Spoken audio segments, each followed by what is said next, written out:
I also happen to love Anna's bitch fight from episode 8. Oh, yes! Fantastic. Just what I need. Most sex scenes in movies are an illusion. Camera angles, modesty garments, body doubles, and careful editing make sure nothing real ever actually happens between the actors. But a small number of films threw that rulebook out entirely. In these movies, the sex on screen wasn't simulated at all, it was real, filmed in front of a crew, and it changed the lives of the people who did it. Some of these stories are strange. Some are uncomfortable. All of them are true, confirmed by the actors and directors themselves, not internet rumor. Let's get into it. Before he was an Oscar winner, Mark Rylance made a film that he says he still regrets. Intimacy came out in 2001, directed by the French filmmaker Patrice Chéreau and based on stories by the novelist Hanif Kureishi. It's a bleak, quiet story about a man named Jay who leaves his family and starts meeting a stranger named Claire once a week purely for sex. No names exchanged, no emotional attachment intended. Of course, real feelings creep in anyway. What made the film infamous wasn't the plot. It was one moment where Fox performed real, unsimulated oral sex on Rylance, a moment that lasts only seconds on screen but ended up haunting both actors for years. At the time, Chéreau publicly claimed everything in the film was simulated. That wasn't true, and it came out later through Fox's own partner at the time, a journalist named Alexander Linklater, who wrote candidly about the strain it put on their relationship. Rylance has been open about how much he came to regret agreeing to it. Speaking to the Wall Street Journal years later, he said the decision soured his outlook on life for months and admitted he didn't yet have the confidence as a young film actor to simply say no to his director. He's called it the hardest job of his career and said flatly that he wishes he'd never made the film. Kerry Fox tells a completely different story. She has said repeatedly that she has no regrets, that it remains one of the best pieces of work she's ever done, and that an actor who wants a meaningful career has to be willing to take risks. The film actually won the Golden Bear at the Berlin Film Festival, along with a Silver Bear for Fox's performance, so critically it was taken seriously. But it's a good example of how the exact same real moment on camera can leave two people with completely opposite feelings about it for the rest of their lives.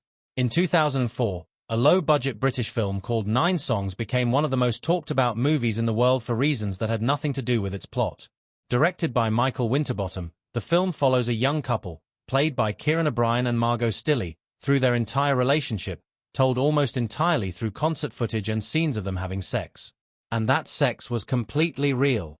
No body doubles, no camera tricks, just the two actors, a skeleton crew of 3 to 5 people, and a director who mapped out almost every physical detail of what would happen in each scene. O'Brien later described the shoot as bizarre, incredible, and strange in ways he never expected to experience again, joking about standing naked and taking direction from Winterbottom with absolutely no ambiguity left in the room. For Stilley, it was her acting debut, and the backlash afterward hit her far harder than it hit her male co-star. She was only 21, hadn't acted before, and became the public face of the controversy in a way O'Brien never did. She's spoken about being called degrading names in interviews and at press conferences, about newspapers running competitions trying to guess her identity, and about how deeply that period affected her. She initially asked to be left off the film's credits entirely and to be referred to only as Lisa, her character's name. Decades later, she said she still loves the film and stands by it completely, even though she said the experience of becoming linked to explicit content online has been one of the great heartbreaks of her life. British politician Anne Widdecombe famously criticised the film in Parliament, and it landed a rough 23% on Rotten Tomatoes.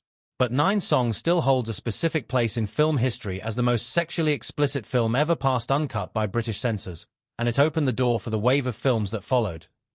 When The Brown Bunny premiered at the Cannes Film Festival in 2003, it triggered one of the most notorious reactions in the festival's history.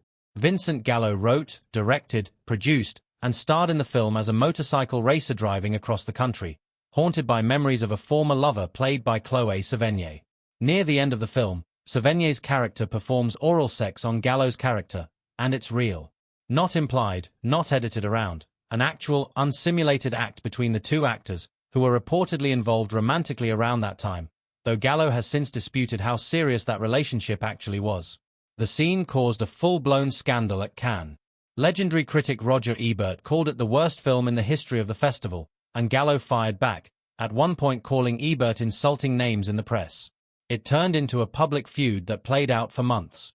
Interestingly, Gallo later re-edited the film, trimming it down before its American release, and Ebert actually watched the new cut and reversed his opinion completely, giving it a much more favorable review and admitting the shorter version worked far better. For Sevigny, the fallout was intense. There were early reports that she'd been dropped by her talent agency because of the scene, which she later denied, saying the timing was a coincidence unrelated to the film. She's spoken about how the backlash was painful in the years immediately after, saying in one interview that she felt like she had to explain herself constantly. But her career didn't end. She went on to major acclaimed roles, including a run on HBO's Big Love, and she said publicly that she doesn't regret the choice, even calling it one of the toughest things she's ever done and crediting Gallo's vision as the reason she trusted the scene in the first place. Stranger by the Lake is a 2013 French thriller set almost entirely at a secluded lake that doubles as a cruising spot for gay men, where quiet summer romance unfolds alongside a series of unexplained drownings. It's tense, sun-drenched, and startlingly explicit, and director Alain Giraudy wanted the sex in the film to feel completely real rather than staged. Here's the twist people often get wrong about this one. The film absolutely does contain real, unsimulated sex, but the lead actors, Pierre Deladonchamps and Christophe Pau, did not perform those specific acts themselves. Both actors have spoken openly about how it worked. They would act out the build-up, the kissing, and the positioning themselves, and then body doubles, who the actors jokingly called their stunt doubles, would step in to complete the actual explicit moments, which were later stitched together with the actors' performances. Deladonchamps has joked in interviews about the strange experience of meeting the man who would be filling in for the most intimate parts of his own performance. Giraudy had actually experimented earlier in production with using a prosthetic instead of a body double, but the actors said it looked and moved nothing like a real body, so they scrapped that plan and went with real people instead. The film wasn't shy about nudity in general. Nearly every scene features full nudity, and Giraudy himself, who is openly gay and a committed naturist, appears nude in the film and joined the cast without clothes during rehearsals to help everyone feel more comfortable. The strategy paid off critically. Giraudy won the award for Best Director in the UN Certain Regards section at Cannes, and the film ended up on numerous Best of the Year lists, proving that a movie could be graphic and genuinely respected at the same time. This is one of those stories where the popular version people repeat online is actually wrong, and it's worth setting the record straight. Lars von Trier's two-part film Nymphomaniac, released in 2013, follows a woman's sexual history from adolescence into adulthood, and it became infamous for its extremely graphic content. Shia LaBeouf even said publicly before filming that there was a disclaimer at the top of the script suggesting the sex would be real, and he leaned hard into that idea in interviews, at one point saying he sent von Trier a personal tape of himself with his then-girlfriend just to prove his commitment to the role. But what actually ended up on screen was more complicated than real sex. Producer Louise Vest has explained clearly how it worked. Professional adult film performers were used as body doubles for the explicit shots, while LaBeouf and his co-star Stacey Martin performed everything above the waist, and digital compositing stitched the footage together so it looked seamless. Martin has talked about how technical and unglamorous the actual process was, describing how she and her scene partners had to wear tracking dots on their bodies so visual effects artists could later blend the footage with their doubles, turning what should have been a spontaneous moment into something closer to a carefully mapped-out dance routine. She said plainly that neither she nor LaBeouf was willing to actually have sex on camera, and that using doubles and prosthetics let them fully commit to the performance while still being protected. So the headline isn't that LaBeouf and Martin had real sex on screen. They didn't. The real story is how convincingly the illusion of real sex was built using genuine unsimulated footage from stand-ins, blended so precisely that audiences and even some critics assumed the stars had done it themselves. Before he was cast as a vampire and years before he put on the Batman cowl, Robert Pattinson took one of the strangest risks of his early career in a small independent film most people have never seen. Little Ashes, released in 2008, is a biographical drama about a young Salvador Dali and his relationship with the poet Federico Garcia Lorca. In one pivotal scene, Dali experiences a private, solitary moment while secretly watching his friend from a distance. Most actors would fake that entirely. Pattinson didn't. Years after the film came out, he admitted in an interview with the German publication Interview magazine that he genuinely masturbated to real orgasm during the scene rather than simulating it. His reasoning was blunt. He said trying to fake that specific physical reaction just doesn't work convincingly, so he chose to actually do it in front of the camera instead. He's joked since then that his real orgasm face is, in his words, recorded for eternity. But it wasn't really a joke at the time. Pattinson has said the overall experience of making Little Ashes, including extensive nude scenes and the emotional weight of playing a queer role that was still fairly rare and risky for a young actor in 2008, was so intense that he briefly considered quitting acting altogether. It's a strange footnote in the career of someone who went on to become one of the biggest movie stars in the world, but it's also a reminder that long before the franchises, Pattinson was willing to do genuinely uncomfortable, artistically risky work in tiny independent films nobody expected to see. Not every story on this list is about a confirmed act. Some are just as interesting because of how they reveal the way rumors spread. Factory Girl, released in 2006, told the story of Andy Warhol muse Edie Sedgwick, played by Sienna Miller, alongside Hayden Christensen. The film's intimate scenes between the two leads felt intense enough that rumors quickly spread claiming the actors had actually had sex on camera. Miller has directly and repeatedly denied this.